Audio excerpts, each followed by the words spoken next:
Hey toy fans, you all know me, I'm Tony from Analog Toys, and welcome to episode 2 of Palitalk, a retro toy podcast. And I'm joined today by Brian, host of the absolutely wonderful YouTube channel, Brick Mantooth. Brian, how are you doing today? Not too bad. Thank you so much for having me. I'm completely honored to be here. Oh, it's an honor to have you on the show. There aren't too many other toy YouTube channels I watch, probably, I'd say half a dozen. I've probably learnt more from your channel than I have from any of the others. I think because you cover toys that I'm interested in, but nowhere near as knowledgeable. You know, we all have our set toy lines, and I can actually say the same about you.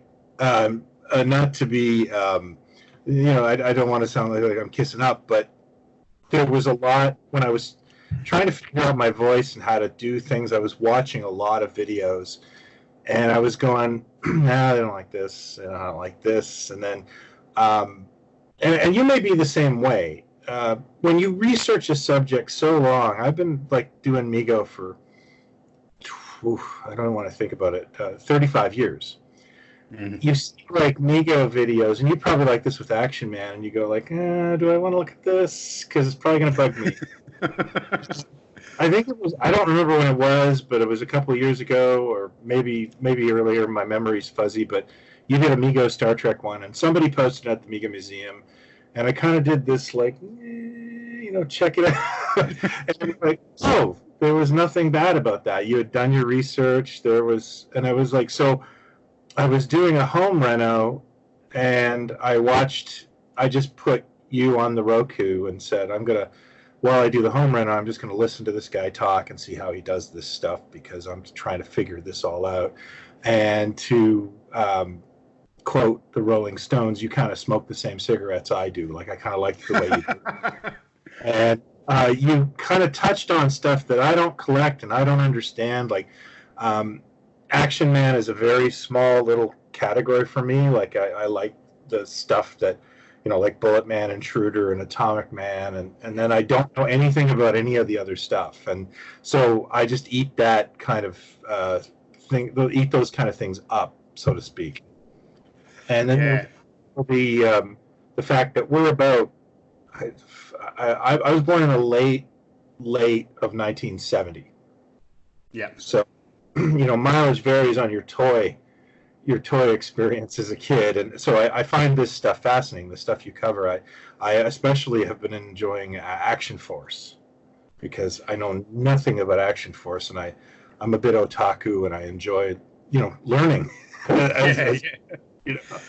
Yeah, I'm really enjoying working on the Action Force series, because it's something that I had when I was a kid. I'm very interested in. I wasn't collecting it for a long time. I'm now collecting it. I've actually I made a purchase yesterday. Don't tell my wife.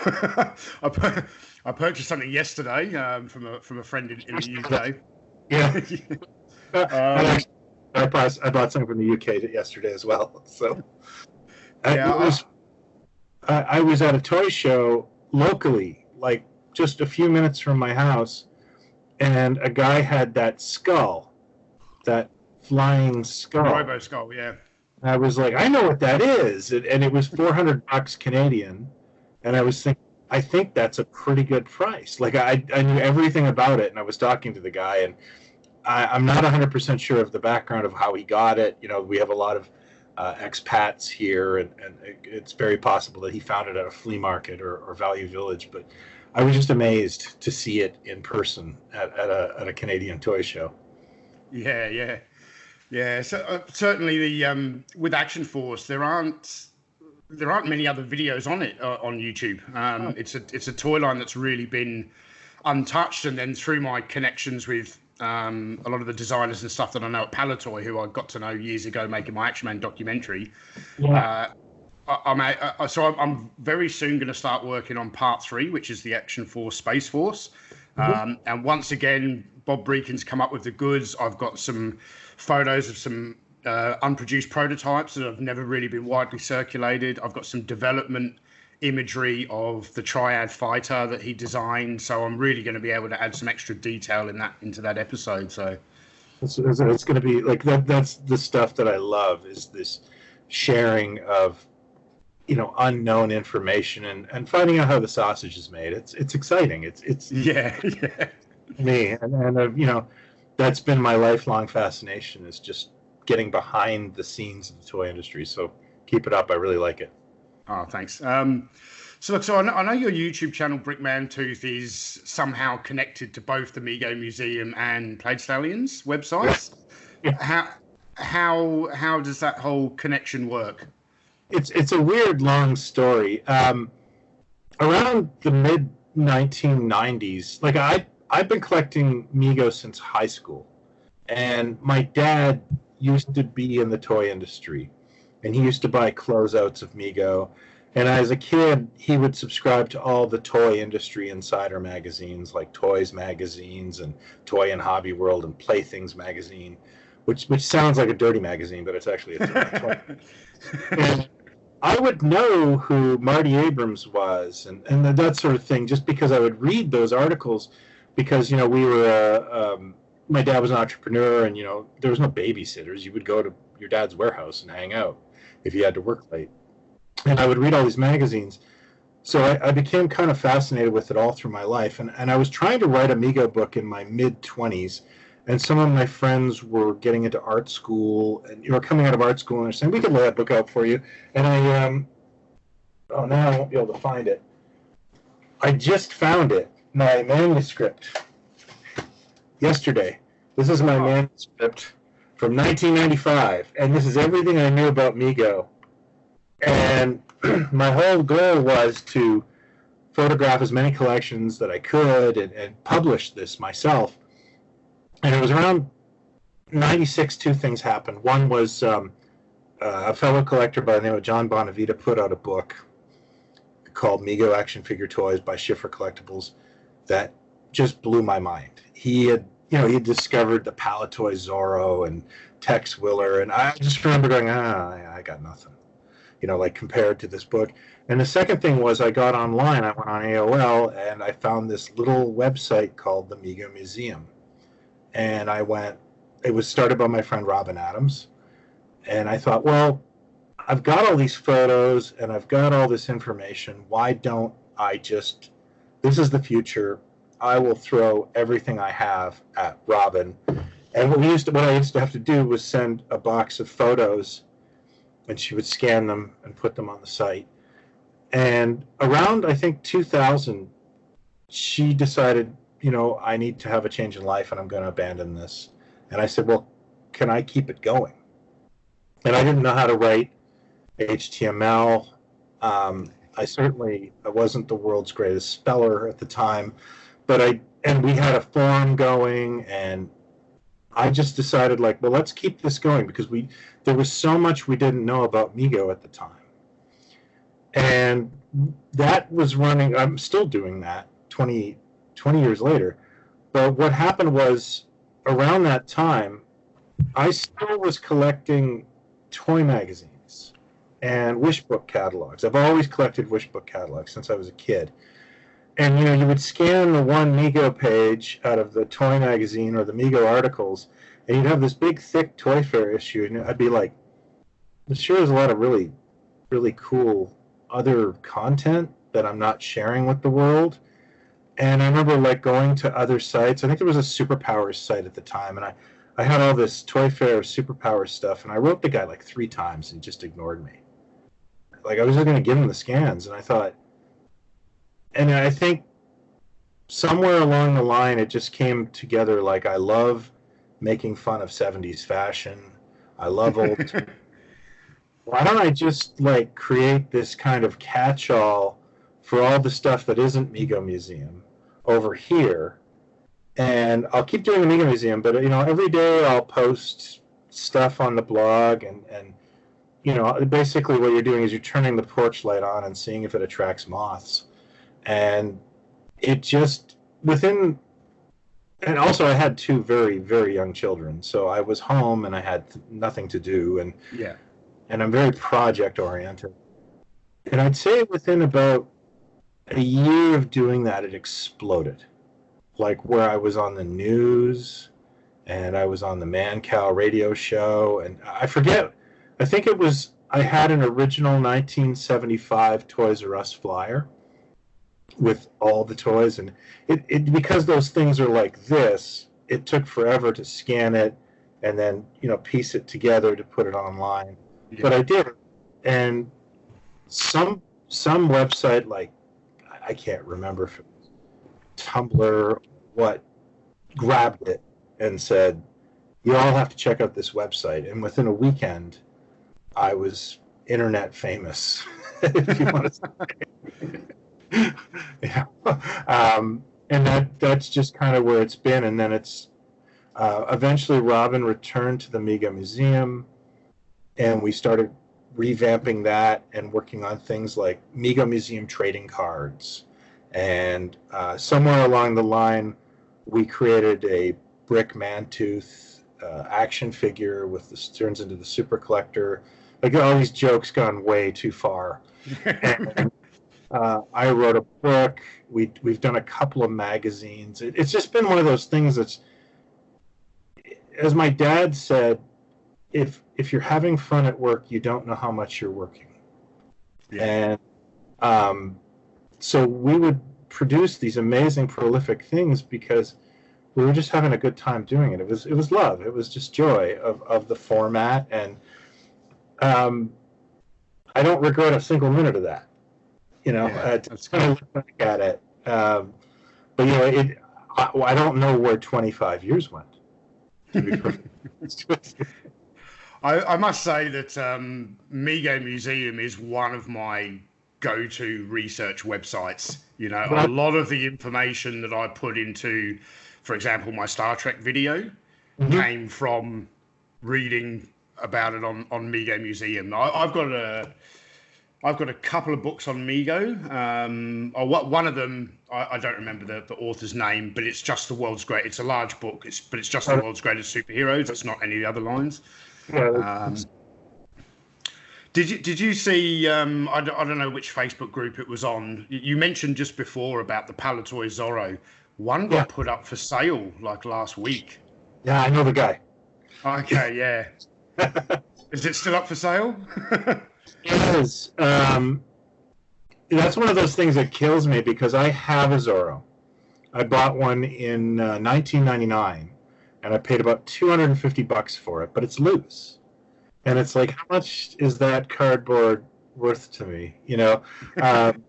And it's a collector's dilemma where you're sitting there going like, I have a loose, perfect, complete Migo Zorro, and I don't have this box. Is that really bothering me all that much? And it's a grail. It's a wonderful, awesome toy, but I'm just kind of north, or I guess it's north of 50, and my kids are going to college, and I'm starting to go like, I'm not gonna get everything. I'm not gonna get the carded black hole humanoid. I'm not gonna get Ski Shazam.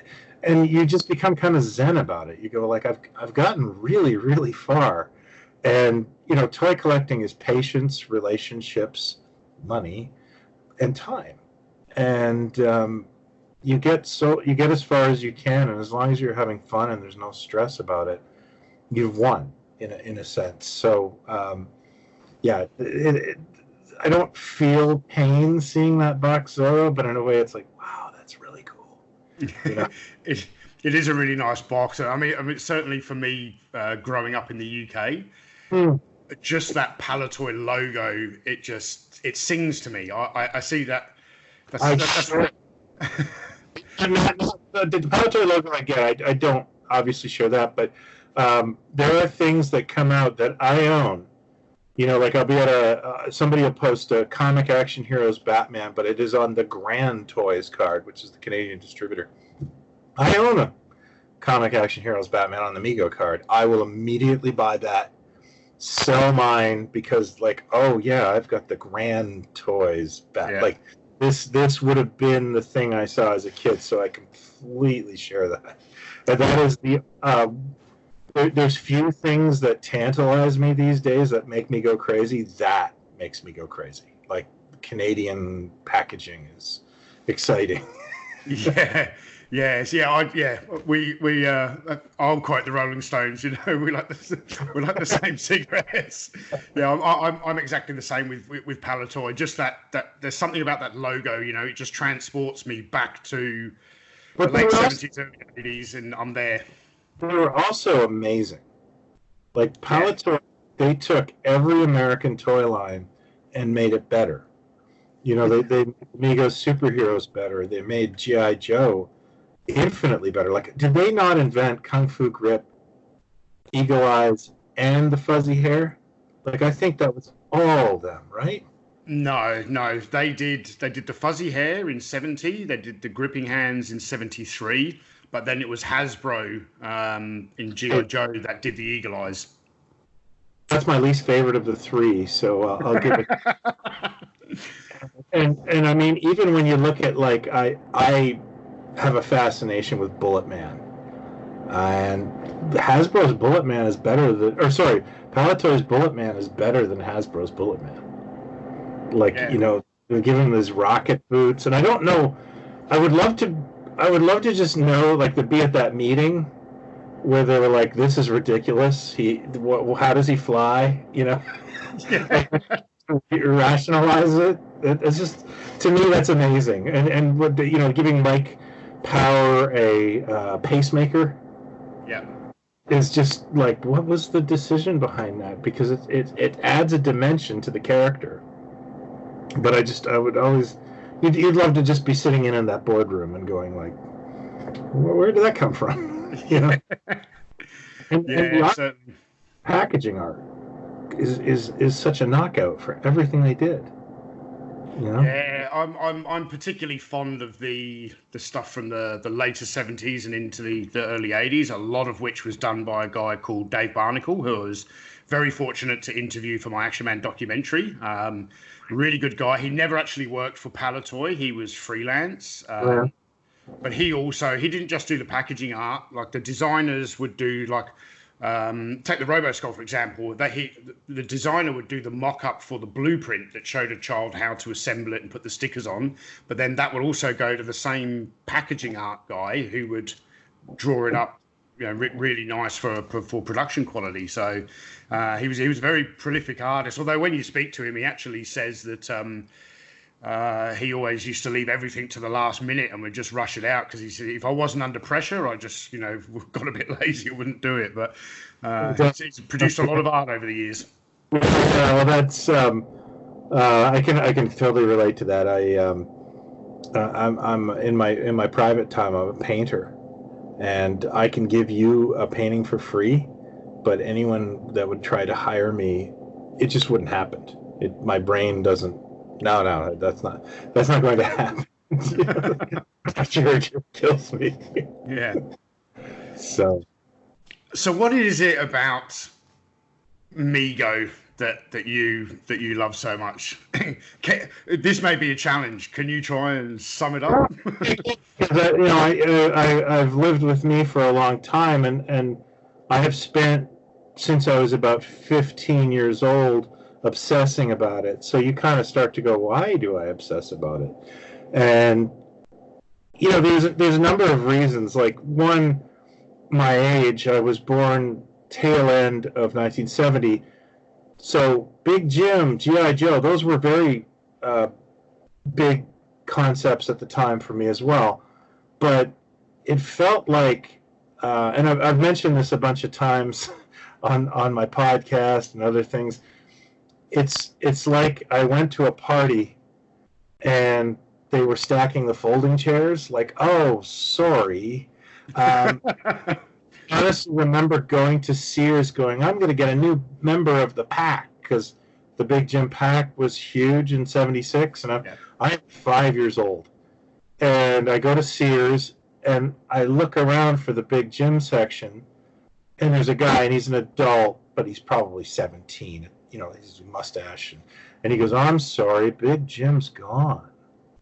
And I think I had a bit of a meltdown, you know. And the guy went, wait. And he went like in the clearance table and found like a boxed Big Jim Gold Commander, which is, by the way, is I have a Canadian boxed Big Jim Gold Commander that, there's, I would like to give to one of my children. Like, I'll never sell this thing. Yeah. And he said, this is the last Big Jim in the store, and that was the last one I got. So, like, before I turned 6 years old, Big Jim and G.I. Joe were kind of like gone. But Mego captured my imagination at the time. Like, they had superheroes, they had Star Trek, they had Planet of the Apes, and I'm a 6-year-old kid. When I pictured action figures as a kid, that's what I would think were. Like, they had so much stuff. I remember there was a store in my town called Pinocchio's Toys, and I used to just love. My dad was friends with the guy who owned it because they used to go to Toy Fair together in the 70s. These guys, and my dad would go and hang out with him for like hours and hours, and I would. Oh darn! I have to sit in the toy store for woohoo! And I would go through all the Migos he had, and he had stuff I couldn't have given a crap about, like Robin Hood and Knights and Wizard of Oz, and I would just go through them all and go like, so Mego just makes every action figure ever.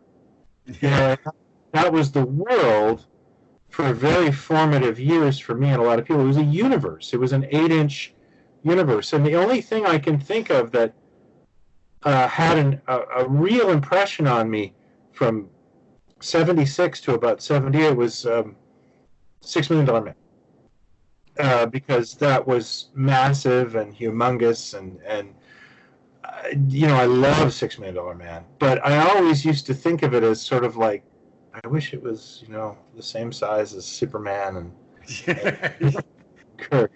I loved it, but you would not put Steve Austin with your superheroes, but I would put Captain Kirk, Superman, and General Urko together because that made sense to my little logical brain. Yeah, I mean, it's a little bit of a different story for me. So I was born in the summer of '77. Right. So, I think the first real toys I had when I was, like 3 were Fisher-Price Adventure People. But then by 1981, it was, I got an Action Man. I started to get Star Wars, and I do like Star Wars stuff, but that was what, over the next few years, that's what every other kid in the street wanted. It was all Star Wars stuff for the first couple of years of my childhood. But I've got an older brother who was born in January of '71, so very similar age to yourself, and then an uncle who's quite a few years younger than my father, who was born in the early '60s. So when my uncle stopped playing with his toys, they got handed down to my brother. Awesome. Okay. So then when my brother stopped playing with his toys, because we're like 6 years apart, so I got given this box of toys which had 1960s Action Man in it. It had Bonanza toys of all things. Oh, I remember. Yeah. Yeah, it had some like Marx, Johnny West stuff in there. But then and that was all from my uncle. Then from my brother, I got Evel Knievel, I got Bionic Man, I got 70s Action Man stuff. So in the early 80s, very similar. I felt like, I've turned up to the party and everyone's putting away the folding chairs. Because I'm like, you go into the toy store and it's all Star Wars, but I wanted Evel Knievel, I wanted the Bionic Man, I wanted Lone Ranger, all this stuff that had passed me by. Oh, wow. We've had very similar experiences. Yeah. I remember there was a kid who moved in 2 doors down, and like my only sibling is 5 years older than me, so we don't have and it's a sister, so I never got any hand-me-down toys from her. But he had a brother, and I think his brother was 6 years older than him, and we used to go into his brother's room and look at the 1960s G.I. Joe space capsule with the astronaut that was perfect. Like, he never played with the damn thing. And I just sit there and go like, what is this? Like, I've never seen this. This is amazing. And in his comic books, there would be ads for Captain Action. And we'd both sit there and go, I wonder what that looks like that action figure. So it's that same thing where you become kind of like interested in what came before you. Yeah. Yeah. Yeah, absolutely. Yeah, and my father is a collector as well. So That's growing amazing. up, growing up as a kid, so my father, he used to play with lead soldiers, toy soldiers, when he was a child. So when I was young, he would take me to my local toy store, which was Gamley's in Worthing. We would go into Gamley's, and I'd be looking for an Action Force figure or an Action Man outfit, and he would be going through all the Britain's toy soldiers, and he'd be picking up sets and we would walk up to the counter together, and he'd be like, "All right, those two for my son, and those two are for me."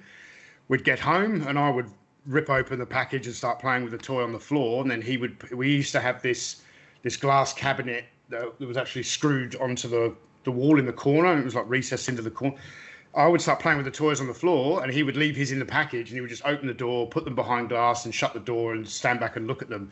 And I think seeing that when I'm a child, watching your father do that, I think I knew at the age of 4, I was like, right, so when you're older and you stop playing with toys, that's what you start doing. You start putting them behind glass and taking care of them. Yeah, I envy that a little bit. My dad was into cars. That was his whole thing. But it's similar in the sense that, like, real cars, not even model cars. But, yeah. But he kind of got me infected just because he was in the toy distribution angle of things. Like, I don't even think it was his passion for it. It was just his job that interested me, he was always talking about going to Hong Kong and getting toys designed. And like I think the thing that always got me was just all the magazines and trade publications that came to the house because they were toy catalogs, And he also sold pantyhose and other stuff, but I never collected pantyhose. I've never really been a big fan. I need to speak to Bob Breakin from Palitoy, but I think I've potentially got some Palitoy trade catalogs that not many people have ever seen, and I would, I like to share this stuff. I don't like to hoard it, to keep it to myself, and Bob's very, very, very similar. And I think if you just which I know you do on your websites. If you get stuff from other people, you credit them in the on the page or whatever. I love that stuff. Yeah. So I'll speak to him. I might be able to share. So I've got some really interesting catalogs that I know. I mean, I've been seriously collecting Action Man since 1993 is really when I was in my later 16, 17, just got a job, and as soon as I had an income, I started collecting toys. So I've been doing it a long time, and some of the catalogs that he's only shared with me in the last couple of months are stuff that I've never seen before. And what's really good with a lot of the Palitoy catalogs, or not just Palitoy, but what's really good with these is a lot of the items in the photography, like that toy may have been released, but the toy that's in the photography is actually the original prototype model, not the final production example. That's the stuff that the 50% of toy collecting for me now is catalogs, because so much cool stuff, like you just said, where it's like, that's hand painted, that's not the original outfit, look at that. Like, I think there's even a Palitoy where Mr. Spock, the Migo Mr. Spock, is not the Migo Mr. Spock. He looks like an elf. And it's they sent them a really early prototype, and that's as exciting as getting an action figure for me, is to source that kind of stuff, and the information is fun, and this is our hobby, and that's part of it to me, is sharing this kind of like, look what I found, look at this, and I've never been happier. Yesterday I launched a video about Planet of the Apes play sets. I watched that. Oh, good. And somebody posted, "Oh, you said this was never made? Here it is. I've only ever seen 2 of them, and I own one. And I'm going to be posting to YouTube, hey, I'm wrong. This got made." Oh, wow. Yeah. Like, I'm happy it got made. Like, I've never seen one before. But that, because I started that conversation, somebody said, no, you're and that's what it is. It's an ongoing conversation about this stuff and sharing, and it's brought some amazing stuff to the table when you just go, hey, what do you think of this? Did this get made? Did that get made? What do you think that is? You get answers sometimes. Yeah. There's still some, and that you know, when you say why is Mego you love so much, there's still mystery. There's still tons of mystery, and we've solved some stuff, which is amazing, but there's still some stuff out there. It's like, what the hell is this? Why did it get made? And you know, I hope that I don't go to the grave not knowing who the mystery astronaut is, but you know. Yeah. I did a video a while ago on South American variations of Rambo toys, which was unusual for me because I don't own any. I very rarely will do a video where I don't own the toys and I can't show them on camera. But I had a collector in South America a long time ago reached out to me, and I was aware of they did a lot of Rambo variations in South America, particularly in Argentina. Yeah, and so I did a video on that maybe 12 months ago or something. I did a video on that, and I almost feel as though, a bit like yourself, I need to go back and revisit that video because since posting that on YouTube, I've had so many people from Brazil, Argentina, all these South American countries have reached out to me with extra bits of information and photos, and certainly I did have a lot of issue in that video of figuring out the year when stuff was released. I've had a lot of that's now been clarified. It's almost like I need to go back and remake the video and correct some of the mistakes I made and add some of the extra detail in. Rambo epilogue. Yeah. Say that Argentina and the UK, some amazing toys got made there. Like I would say for me and collecting right now, the UK reminds me of it taking a submarine and as far as you can go in the ocean, and like I've been really predilected with knockoffs and odd end run action figures, and those news agents and pound shops in the UK were just such an amazing network for weird toys. And I always joke, like, it's like a submarine going down to the bottom of the ocean and something swims by and you go, what the hell is that, you know?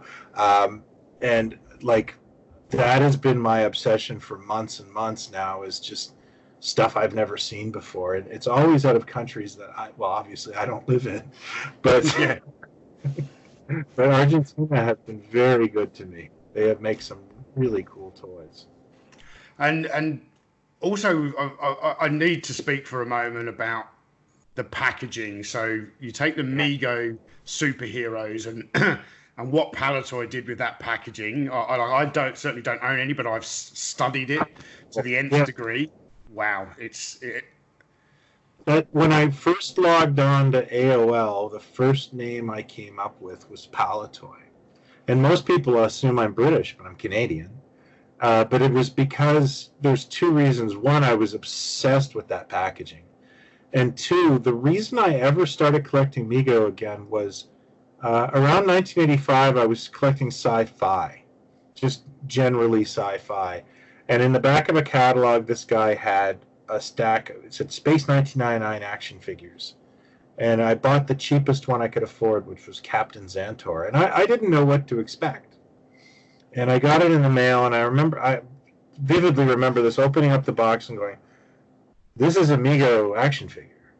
You know, it says Palitalk, but this looks exactly like a Mego Star Trek action figure. I know that's a Mego body. You know, my dad sold Mego. I'm very aware of Mego. And sitting there at the front steps of my house going, like, what else don't I know about? And now that's been 35 years later. But that Palitalk Space 1999 artwork is gorgeous. They didn't do in my opinion, they never did anything wrong. That's of it. It's all great. I'm wearing a Flash Gordon t-shirt today. You know, the Palitalk, I don't know, did Palitalk release? I've seen some concept art for Flash Gordon card backs for the UK. I don't know whether it actually got released or not. Isn't Palitalk? That was a company called Wiggins Teep. Ah, okay. But for years, I thought that the Wiggins Teep, and this is the beauty of Mego, Wiggins Teep was just concept art, and they just released the U.S. cards. But about 3 or 4 years ago, someone goes, "Hey, look, I found this at an auction like Vectis," and it was the Wiggins Teep Flash Gordon packaging art.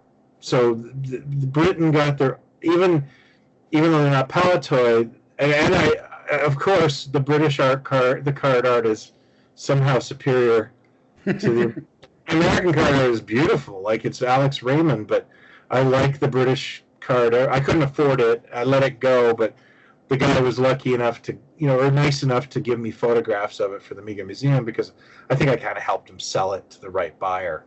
Even that. But my podcast partner, Jason, is obsessed with Flash Gordon, and he runs the toy company Biff Bang Pow, and he's done 3 different Flash Gordon action figure lines. I'd have to mention that. That's his favorite movie of all time. And that's how we kind of bond.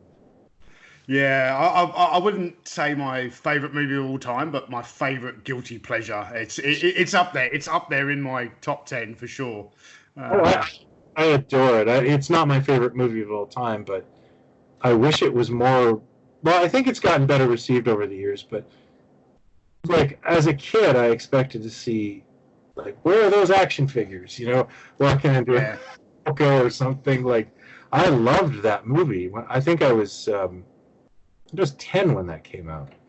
Or 9 or 10, but I was all in. Like, let's go. I want all the toys. And yeah, I think that's Flash Gordon was the second movie I ever watched on home video. I remember coming home from school one day. It would have been the early 80s. I would have been like 5 years old, maybe 4 or 5 years old. And I came home from school one day, and my older brother, 6 years older, he's all excited because we've got a Betamax, and I'm like, I don't even know what a Betamax is. What the hell's a Betamax? Yeah. And my brother's trying to explain to me, and it's like, and I'm like, oh, what, like TV? And he's like, no, it's, but you can own a movie, and you can pause it and rewind it and watch it again and again, and I don't know if we had purchased or rented two videos, but it was Clash of the Titans that we watched first, and then Flash Gordon. Oh, that's amazing! Yeah. So you're just of the generation that doesn't take it for granted. Like, how amazing that was. Well, I certainly would have seen Flash Gordon before watching Star Wars, which is probably a good way to do it. Oh, yeah. I wasn't comparing it. Yeah, I think I would have watched Star Wars, Empire, and Flash Gordon all in the same year, but I'm pretty certain that Flash Gordon was. I can remember it though, sitting down and watching Clash of the Titans and then Flash Gordon on like a Friday night, and then being so excited that Saturday morning I could come downstairs with my toys and just put it in and watch it again, and I literally watch Flash Gordon again the next morning. So yeah, I think that's a good way, because I was never able to compare it to Star Wars the first time I watched it, which made me enjoy it a lot more, I think. When my folks didn't get a VCR, we were the last house on the street to get a VCR. I think it was 14, so that would have been like 85 or 86. But my dad's best friend had one, like he bought one like in 79. So we would go to his house, and we went there quite a bit. And he only had like 2 movies on tape. He had Airplane and The Warriors. And if you would like me to act out either of those, I can, because so many times, it was never got boring for me. You could do anything with this. And when we finally did get it, I became a VHS dealer, like trading tapes of UFO and Space 1999 and Logan's Run. That was my focus for years, and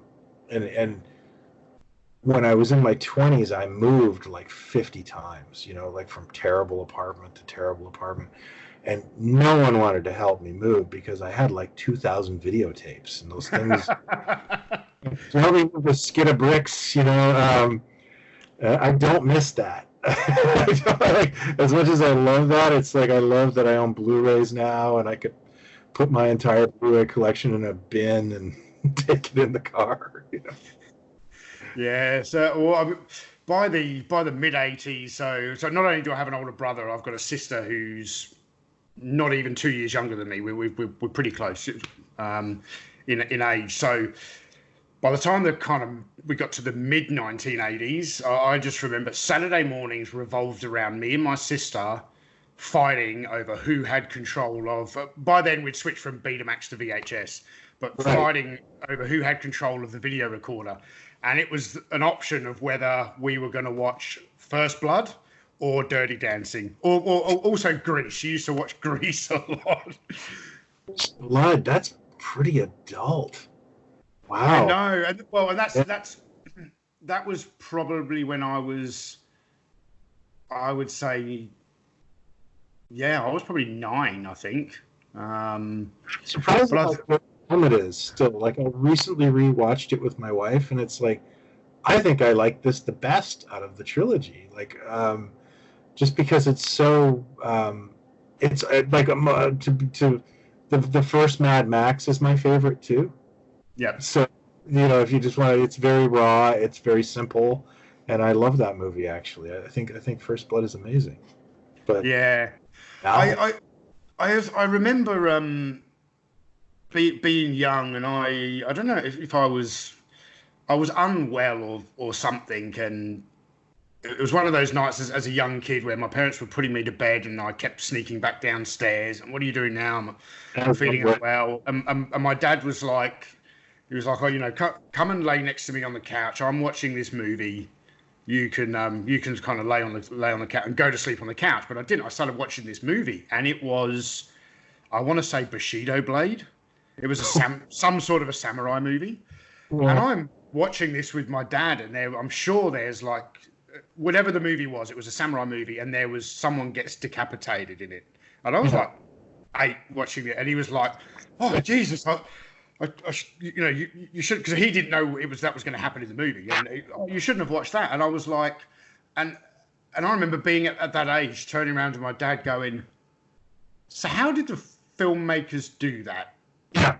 And he realized straight away that I knew that it wasn't real, and that I was looking at it from this very different perspective. It was probably because I wasn't really paying attention to the story. I was more like, how did they make that? How did they do that? And I think from then on, he was very open to me watching more adult movies. My folks, in retrospect, my dad did that to us too. One of the things he used to do to us was take us to movies like the drive-in, and he'd put us in our pajamas, and he'd say, if you stay up, there'll be cartoons at the end. And then I can honestly remember sitting through movies like Car Wash and Cheech and Chong movies. My father is the most square man you'll ever meet, but for some reason Cheech and Chong just rang his bell. And we'd go see them together. But I remember once, like, we sat through 2 movies that we shouldn't have sat through. And we said, "Where's the cartoons?" And he was like, "There's no cartoons." Like, he didn't expect us to stay up through both features. He thought we'd be passed out by the first feature, and he was just kind of a little disappointed. I guess like my parents, they were kids having kids, so a lot of this stuff kind of flew under the radar, and I'm embarrassed now because I'll put on movies for my daughter and my son, and I'll forget how much like nudity there is in them. Or, oh yeah, there's a sex scene right in the middle of this that doesn't need to be there. But any film has like, it's like there was a government issue. Well, you gotta have a topless scene. Oh, okay, and I'll be like, oh God, fast forward. But now we're through the looking glass. My kids are in their late teens and they've seen everything. But it is funny how laissez-faire our folks were with some of that stuff. Yeah, and even now, I'll try and get my son to watch movies that I like, and an older movie. And normally he'll get like 5 minutes in, he's like, this movie's really old. And he may be talking about like Return of the Jedi or something like that. He just looks at the effects, and to him he's like, this is why we're watching an old movie. But he's great. He's turning 14 this year. Yeah. He's been very fortunate, basically. He's grown up through the era of the MCU, and that's his big thing. And that's actually been a really, right throughout his childhood, it's been our father-son thing. Is we have always gone to watch those movies together. It's one of the things that we always. I can't think of any of the MCU movies, certainly since Iron Man, that we haven't gone together to watch in a cinema. I envy that because my son is pushing 18 now, and we started with Iron Man. And I remember Iron Man was a little dodgy for him because he was probably, 6. And then somewhere along the lines, they got girlfriends. Like, he got a girlfriend, and it was like, oh no, like no one wanted to see Black Panther. I think Black Panther was the movie that I didn't see in the theater because my daughter went to see it with her friends, and my son went with his girlfriend, and I was like, oh, this is really sad. I'm actually going to see Black Panther on video. And I remember I was all sad when Black Panther came out because no one wanted to see it with me. And luckily, my wife will still go see the big ones, like the Avengers ones, with me because she's a fan as well. But I envy you that you got I almost got to the end, and then you're not cool anymore, Dad. Well, I'm kind of hitting that point now. So where I live in Australia, there's really, really good fishing here. We catch lots of nice mud crabs and stuff. I've got a small fishing boat that I kind of take up creeks, a bit like if you've seen Crocodile Dundee. Like I'm not from that part of Australia, but not too far from. So I've got a small aluminium fishing boat that I launch in creeks and go up the creeks, and my son was always my fishing partner for years and years and years. He was, he would be the one who throw the anchor out when we go, right, this is the fishing spot and all that. And literally in the last 12 months, it's like, I don't want to. He just doesn't want to hang out with Dad anymore. He spends far too much of his life online and playing PlayStation with his friends. But the idea of having to do something with his dad is terrible for him. I think it'll come back. I think it will eventually come back. Yeah, looking back at my own life, the teenage years, I didn't want to hang out with my dad. And then when I got to 20, 21, it was like, hey, I want to go to the pub with my dad. I'm just waiting around. I got a year and a half before he can do that with me. So. Yeah. Luckily, I because I have another kid, my daughter, since she was like an infant, she would be watching Paul Naschy horror movies with me on my lap, and she became. I love kung fu movies. I love 70s kung fu movies, and there's a review cinema in Toronto. I just live 25 minutes away from Toronto, and we would go see kung fu movies. And then we expanded it to going to see movies like Bugsy Malone. You know Bugsy Malone? It's a UK tradition. Yeah, things like that. And so she loves vintage cinema with me, as long as it's kind of got an edge to it. And right now, this is a little awkward, but now we're watching Penny Dreadful together. Watching Penny Dreadful with your 14-year-old daughter is like, but we've been through some stuff. When we went to go see the first Kung Fu movie together, she was probably 10, and the review cinema decided to play an extra long preview for the movie Cruising with Al Pacino. Which was just the most uncomfortable 5 minutes of my life. And then that same theater, before we saw Bugsy Malone, they played a burlesque show, like a live burlesque show. And I kind of was like, and it was not comfortable for the two of us. And she even said, I think we've been through every storm. Like, there's nothing that's awkward for us anymore. This bizarre stuff we've done together, and I love that I have.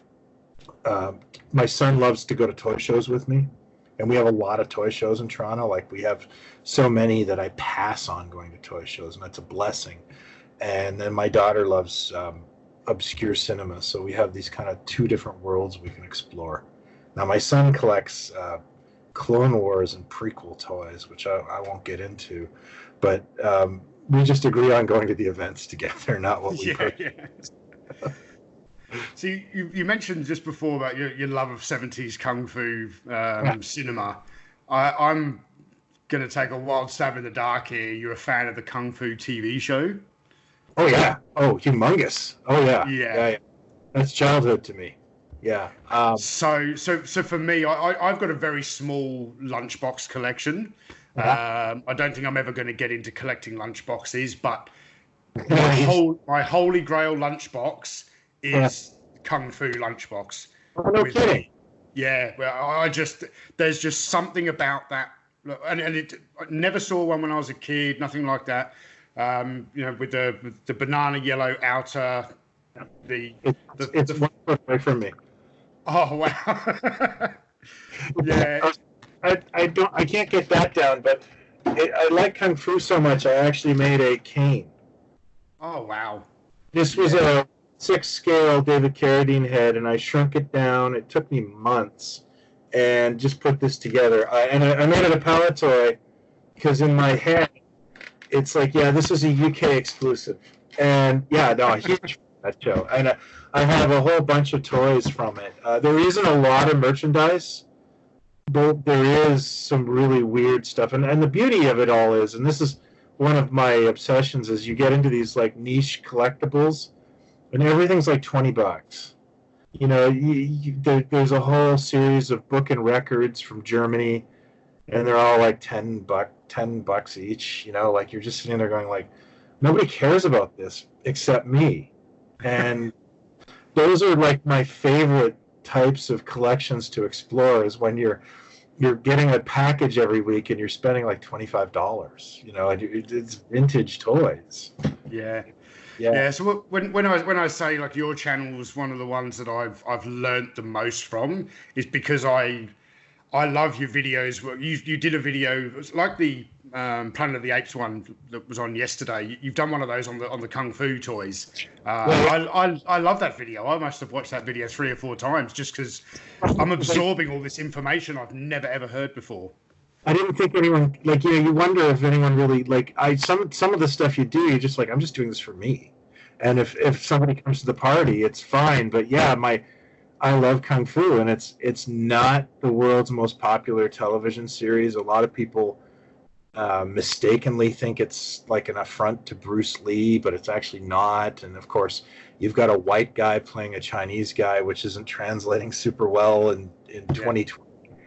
But it is a beautiful television series that teaches you, like, the philosophy on that show is amazing. Like, the fight scenes haven't aged super well, but you watch that show and you go like, this is how you should live every day. Some of these little drops of Tao philosophy, they're wonderful. It's amazing, and I love it. And I'll probably, over my forced layoff, I'm probably going to rewatch the entire series, and I look forward to it. And I'm not a big Western fan either, so. Yeah. No, there was just something about. I must have been watching it in reruns, but I remember that it was. It was canceled when I was 3, so there's no way I remember that show. But it hit pop culture so hard, it was hard to explain. And like I said in that video, I equate it with Planet of the Apes because oftentimes you'd walk into a variety store and there'd be Planet of the Apes cards next to like Kung Fu cards. You know what I mean? Like they had the same kind of look and logo, and I put those two together, and of course I adore Planet of the Apes like a friend, and so it's one of those wonderful little pieces in time that I really enjoy. I can't afford a trading card box, by the way. It is way too. Yeah, for me, there was a TV show when I was a kid called Monkey, and it was like a Chinese. folktale where Monkey, he was a like a martial arts guy who was some sort of a god. I'm going to really mess up how to kind of explain this. I'm going to set here. Yeah. I'll send you a link just to the it has this famous intro where basically and this I think a volcano grows an egg and the egg opens and it's this guy Monkey and he can fly around on clouds. He does all his magic with his bow star and things. It wasn't a British program then. It was. No, it was a Chinese program that was dubbed, but it was really, really popular in the UK and a very bizarre TV show. So Monkey hangs around with they're pilgrims going somewhere. So it's like a young monk that's actually played by a woman, and then he's with Pigsy and Sandy. So Pigsy is like a pig god, and Sandy's a fish god, and Monkey's a monkey god, and it's bonkers. But I started to trigger something with me because I wonder if I've seen that because I grew up on British programming, Canadian television, like The Goodies and On the Buses and Simon and the Land of Chalk Drawings and all that was my childhood as well. And of course, Tom Baker, Doctor Who's, and actually John Pertwee, Doctor Who's. I'm old enough to remember that. That sounds really familiar. I don't think I watched it, but I think I may have been flicking channels and going like, "What the hell is this?" Because we have a massive Chinese population here in Canada, and we used to get a lot of Chinese programming, and samurai shows and that sort of thing, and you'd be like, oh, what's that? And you'd go to watch Bionic Man, or whatever. I certainly think I'll send you some links from YouTube to the show because I really think it'll be something that you would kind of enjoy. Just taking a look at and just taking a little bit of it in. I think it would appeal to your taste, so to speak. So that sounds like something I would enjoy. Yeah. Going back to Kung Fu for 2 seconds, I bought a German book of comics, and they're beautifully illustrated, and they're in German though. And I was like, I know this artwork. I know, so I spent like an hour trying to figure it out. And it was basically somebody in Germany had licensed all the look-in strips.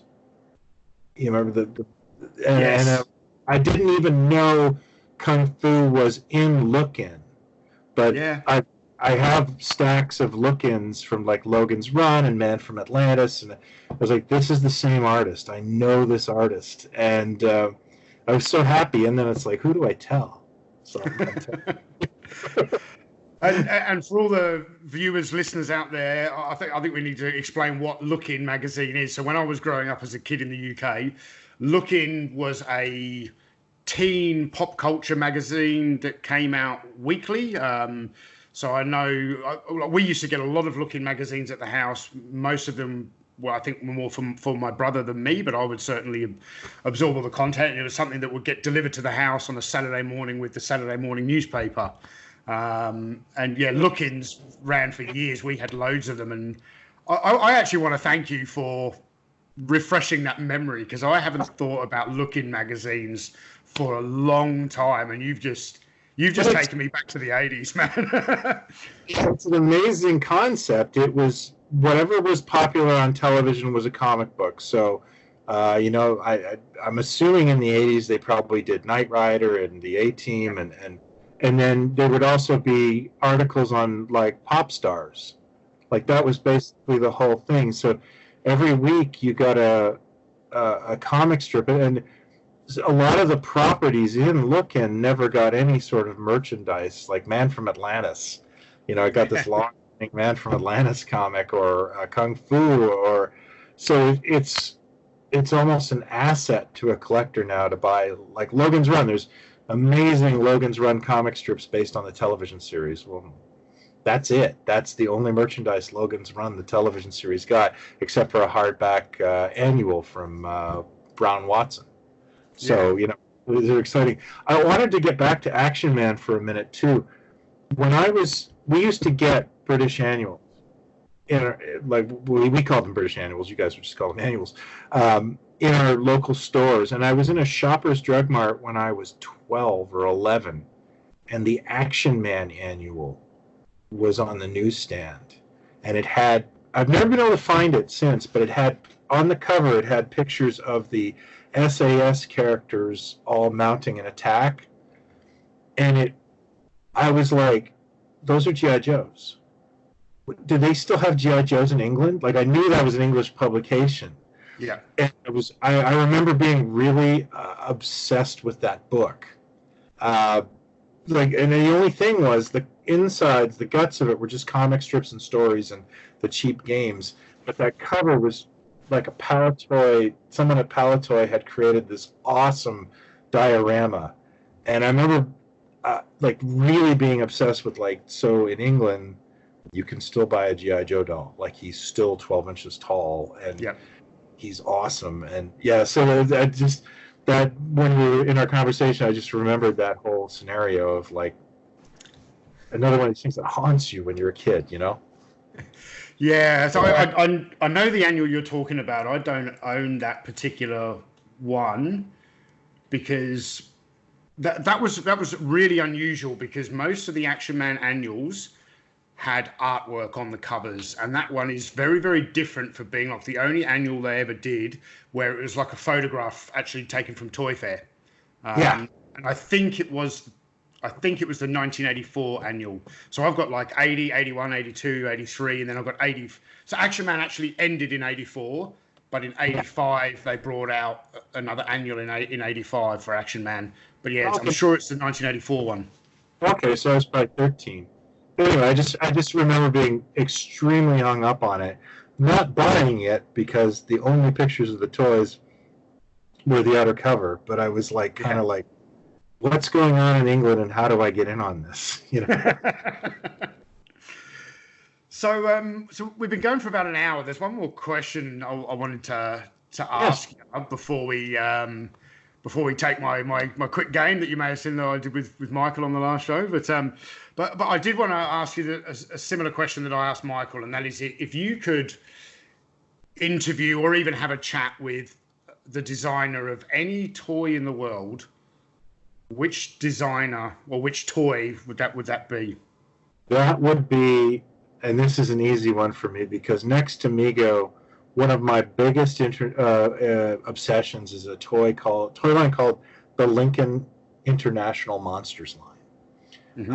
What was known about Lincoln International? It's supposed to be a New Zealand company, but they obviously had offices in Hong Kong. They had ample distribution in the UK and Australia. I mean, they used to have TV commercials in Australia, but they made these. And so little is known about Lincoln. I've never seen a Lincoln catalog, and I'm obsessed with these monster toys they made. They also famously made a knockoff action figure called Mr. Rock, which is a ripoff of Mr. Spock. I don't know if you've ever seen. No, I haven't. Just the most blatant knockoff ever made. You know, I've done a video on him on my channel, and it's, he looks like Tony Randall as Mr. Spock, and I would just love to talk to anyone at Lincoln International and just let them talk and find out what the hell they were all about, because I'm fascinated with them. I've been very blessed to have interviewed and spoken to dozens of people at Mego.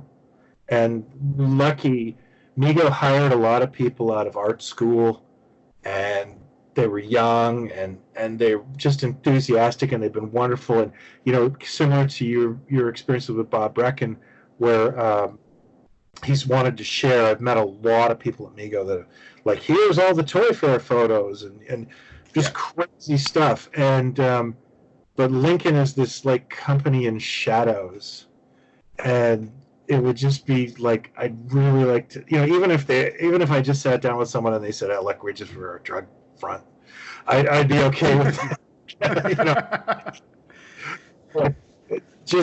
I'd love to spend 25 minutes speaking to somebody from Lincoln, because I want to know what this stuff is, what the packaging artwork looks like. A teenager did it, and but they were a legitimate company, and they made amazing things. And there's so many weird items I own. I own a Lincoln Evel Knievel knockoff. I own a Mr. Rock, the Monsters. And then it seemed like another toy company named Tomland Toys, which you may be familiar with, just took all the Lincoln designs and reissued them. So I'd like to know if they were like related or if it was just theft. There's so many questions. Yeah. So that would be my dream, to speak to Lincoln International, somebody from Lincoln International, and just if you're out there, please contact me. Yeah, if you're watching this show, leave us a message in the comments, email me, I'll put you guys in touch, whatever. Yeah. Yeah, that would be my dream designer to talk to. Yeah, cool. All right, so would you like to participate in a quick game that I like to call Sum It Up in One? All right, so I'm going to give you the names of 5 different retro toy lines, one toy line at a time, and basically try and sum up that toy line in one word. So, all right. Okay. Big Jim. Oh boy.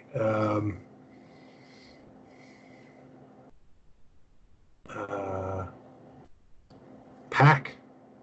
That would be the word for me. Yeah, and do you want to elaborate on that for those who maybe don't know too much about Big Jim? Big Jim was a toy line that was a sportsman adventurer, and I can honestly remember, like, it was very wholesome. He would go hunting and fishing and camping, and a lot of people inject a lot of, like, it was an innocent time, but now people kind of look at it and say it's a little homoerotic, and they're not wrong. But around 1975, they went, okay, we're facing competition from science fiction and superheroes, so let's make Big Jim like a super spy. So it became this kind of, the pack was called Professional Agents, Crime Killers. They injected, elements of Billy Jack and Kung Fu and all kinds of, it was like a catch-all of ideas and concepts. And, each member had a wolf pack tattoo on their hand, and they got Jack Kirby to draw the boxes. And as much as that, I really enjoyed playing with Big Jim and his camper and going fishing. It was like Big Jim just did a complete role reverse and became a superhero. And I know a lot of people, when they collect G.I. Joe, a lot of people don't really, they're mixed about Bullet Man and the Atomic Man and all the science fiction that got added into G.I. Joe at the end. Nobody is mixed about Big Jim. Everybody is like, the pack was awesome. And so that is the end all be all. I have one of those IKEA Detolfs just over here, and I'm going to be doing a toy tour. Like, I've been inspired by your video and a couple other people's videos. I'm going to try and do this, and it's just all pack. I don't own any sports Big Jim. One of the days I might get the Kung Fu Studio. I don't know, but yeah, it begins and ends with pack for me. I've got a good friend down in Perth who he collects a lot of different stuff, but Big Jim's one of his. He doesn't have a huge collection of Big Jim, but he's got some really choice pieces. Certainly the earlier stuff. He likes a lot of the Olympic stuff, and he's actually got some incredibly rare Australian only Olympic Big Jim stuff where he's there. Where he's got like the green and gold Australian tracksuit. Really cool. Yeah. If I saw some Canadian stuff at shows, I might be tempted because, again, that's one of my triggers, but I never really have. I run into the camper a ton, and I run in, like, I think they made so many of those campers that there's one for every kid in Canada now. But I've never been tempted to go there. Also, the stuff is huge, that with Action Man, start picking your battles with the packaging, Yeah. I've really had to thin out some of my Action Man vehicles, and I don't tend to collect them anymore because I just don't have the room for the vehicles. I've got the ones that I like. There's probably only one out there that I would like to get, and that's the German armored car. But other than that, I'm not gonna. And I probably only got like 10% of all the different vehicles they made. I just don't have the room. My Adventure Team collection is done. I cannot purchase any more Adventure Team stuff. All right, we'll sum that up in one then. G.I. Joe Adventure Team. Okay. Kung Fu Grip. Oh, no, that wouldn't work. Copter. Then that would be Capture Copter. That was the only G.I. Joe vehicle I had as a child, and that was before G.I. Joe basically closed its doors, and it is one of the most memorable toys I ever got as a kid, is the Capture Copter. I think they did a version of it for Action Man, which is also, I think they deckled it differently. It ended up looking... It was the same helicopter, just different stickers, yeah. Yeah, that is my favorite. I also own the Big Trapper, which I don't remember as a kid, but I had to have it because it's of that era, and that whole G.I. Joe Super Adventure Team, it was so precious to me as a kid. I absolutely loved it. I never needed an intruder. That was never going to happen for me as a kid. He was never a good foe, but it didn't matter. The rest of that stuff was amazing. The other word I would use to describe Adventure Team was Viewmasters, because I G.I. Joe Adventure Team Viewmasters. Yeah.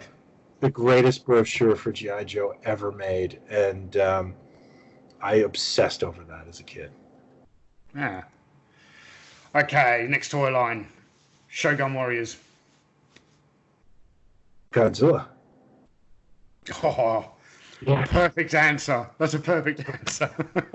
The other word I'd use is rejected, because I can honestly remember being at a Woolco in 1978, and they had a try-me table with all the Shogun Warriors, so kids were shooting the fists off of Godzilla. And my parents looked like they were smelling something bad, no. And I was denied Shogun Warriors as a kid. Oh, wow.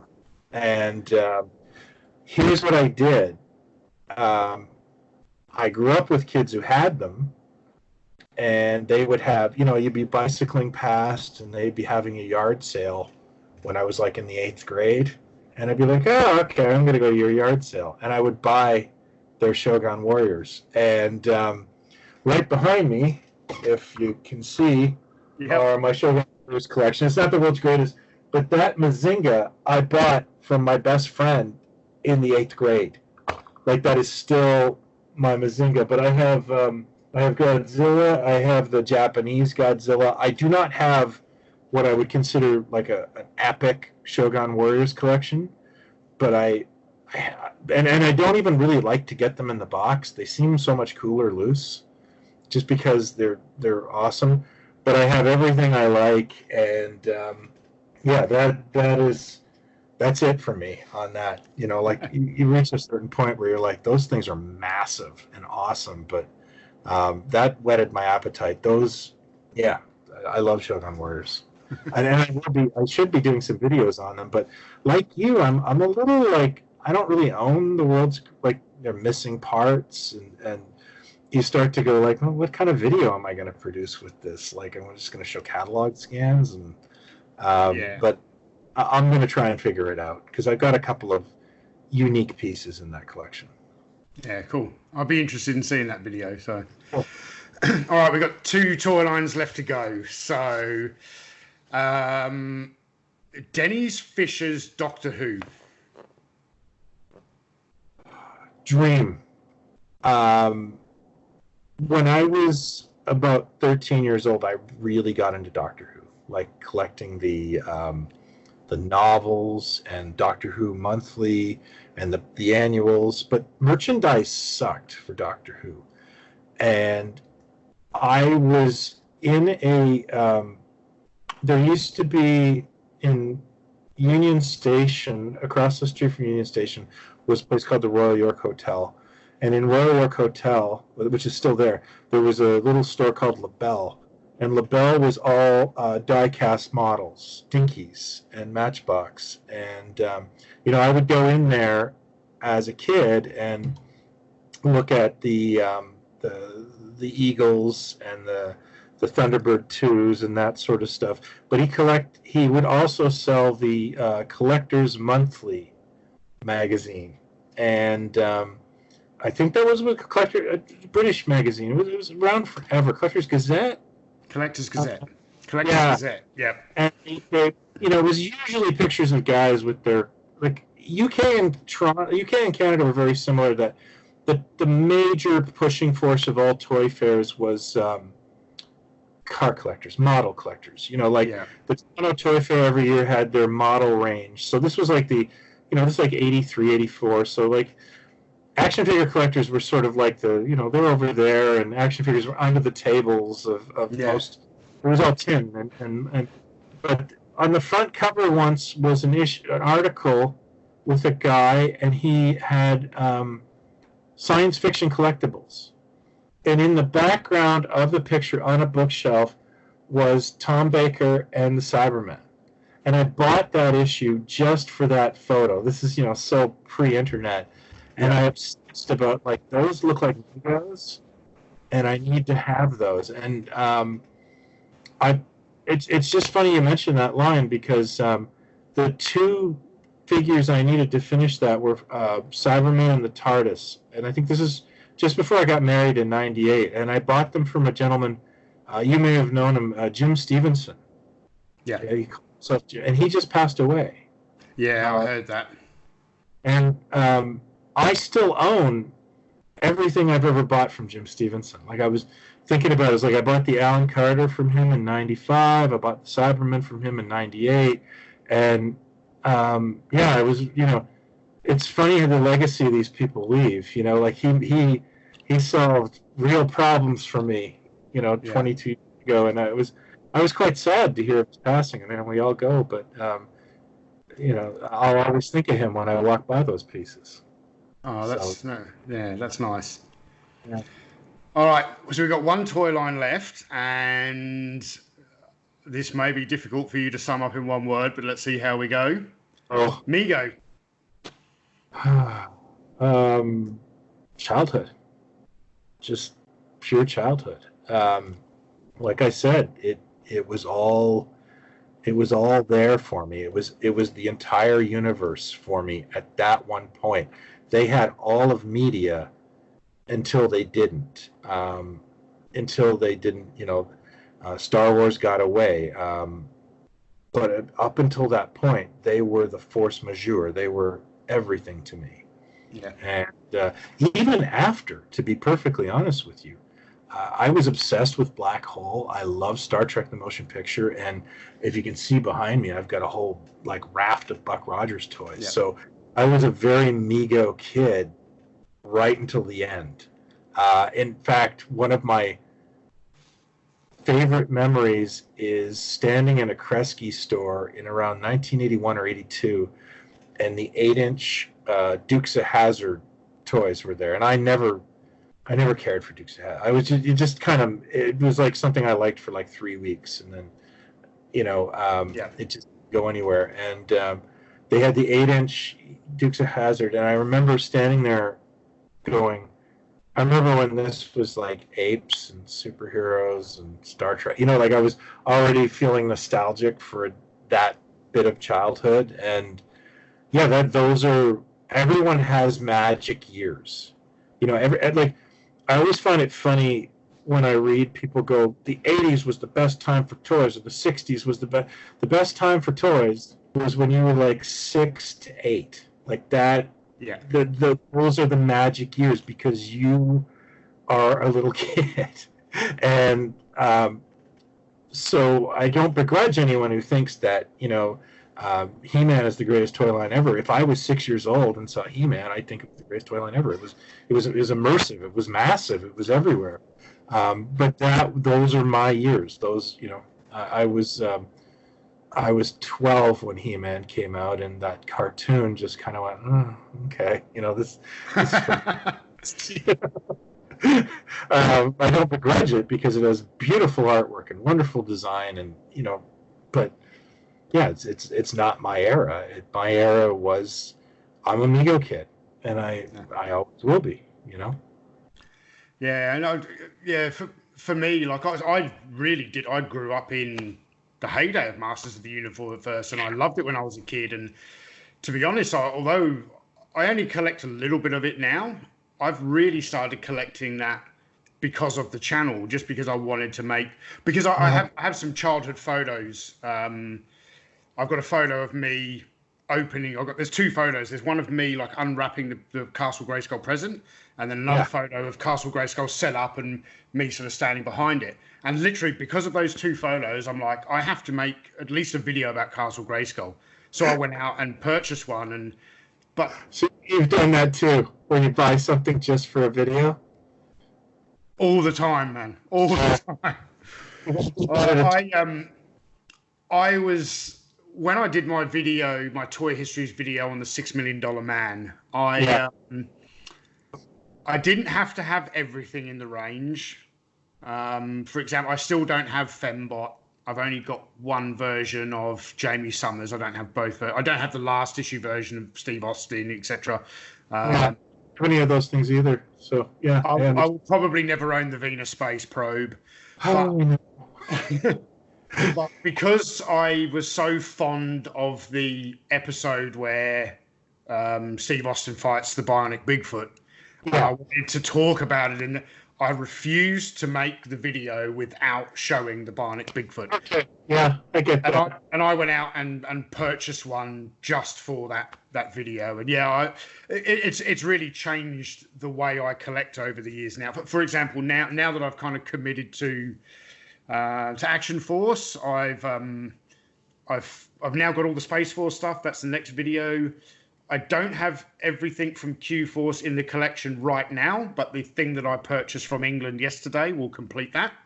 And then with Z-Force, I need to get the big headquarters, which may be difficult. I have also purchased one of those, but it's incomplete, so maybe I'll piece it together. I got it very, very cheaply, so if I don't piece it together, I end up buying a complete one. That's fair enough. But yeah, I buy a lot of stuff just for the channel. I noticed I'm fairly new at making weekly content. Like I've had the channel forever, but I used to come in and out. But I was at a toy show probably at the end of February, and I had a budget, and this was like the coolest toy show. Like there was just so much little $25 items I wanted to buy, UK annuals and Viewmasters and Power Records, and there was a guy who had that Star Trek controlled flight thing from Remco for $100 in the box, and my wife said, she left. She said, I'm going to go sit in the lobby. You figure out what you want to do. I don't care. And it was really like, do I buy these Planet of the Apes gun cards, or do I buy that thing and do a video with it? Like, I don't need that, but that would be a fun afternoon of making that video. Yeah. I bought it. I still got cool stuff for myself, and I was happy with everything, but it really was the motivating factor. Was like, I can make a really cool Star Trek video, and I love Star Trek, and that thing's sitting on my floor now, and it's all about, like, as a really good friend of mine says, sometimes you're just curating the thing. You want it to record it and photograph it and talk about it, and then you part with it, and it's not that big a deal. Not everything is close to your heart, and as my kids approach college and that sort of thing, I'm starting to like, what is really important to me. Like, you just amass things sometimes, and this has been extremely cathartic for me to make videos and celebrate these toys, because if I ever had to part with this stuff, it's like, well, I've done a pretty good job with it. I've celebrated this toy publicly, and what else you do with it? That's been a really interesting process for me. it's so funny that that's exactly how my mind is working as well. I'm now, I don't sell a lot of. I've never been a seller. I used to. Well, I did used to sell at toy shows down in Perth for one reason only: to get into the show early. And I would take a lot of. I was always known for being the real vintage toys are quite difficult to get in Perth because back in the 70s Perth was still a very small city and it was still growing, and there's been a lot of emigration particularly from the UK over the last 20-30 years that's made the city grow, but the population was so much smaller back then. The vintage toys aren't around, so I was always known as the guy to have nothing but vintage on the table and some nice stuff, but I would price things at a price where that's my I don't want to sell it price.